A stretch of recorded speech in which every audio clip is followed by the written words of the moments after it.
ভারতের দুই ইন্ডাস্ট্রিজের দুই সুপারস্টার শাহরুখ খান ও আল্লু অর্জুন একসঙ্গে একই সিনেমায় কাজ করবেন এমন স্বপ্ন বুনছেন দক্ষিণের জনপ্রিয় অভিনেতা বিজয় দেবরাকোন্ডা। সম্প্রতি বলিউড ও দক্ষিণী ইন্ডাস্ট্রির এমন বিভাজনের দেয়াল ভেঙে দিয়ে একত্রে কাজ করার কথা বললেন অর্জুন রেড্ডি খ্যাত এই তারকা। দিন কয়েক আগেই মুম্বাইতে আয়োজন হলো তারকাদের নিয়ে ওয়েব সামিট।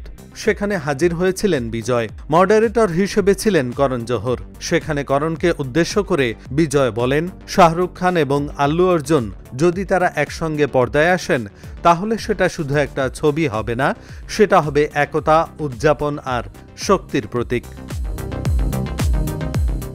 দেশকে এক করতে হলে সিনেমাও এক হতে হবে। বিজয়ের বক্তব্যে উঠে এলো এমনই ভাবনা। তার মতে ভারতীয় ছবির এখন দরকার একটা ধামাকা।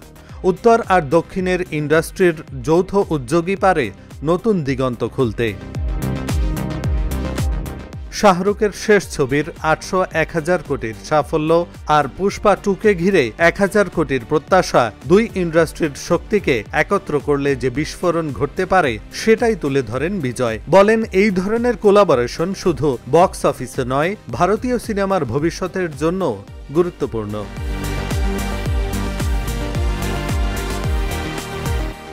দীর্ঘ খরা কাটিয়ে ২০২৩ সালে পরপর ৩ সিনেমা দিয়ে রাজকীয় প্রত্যাবর্তন ঘটে শাহরুখ খানের। এবার নতুন সিনেমা নিয়ে প্রেক্ষাগৃহে ফিরবেন ২০২৬ সালে। এবছর ব্যস্ত থাকবেন তার নতুন সিনেমা কিং-এর শুটিংয়ে।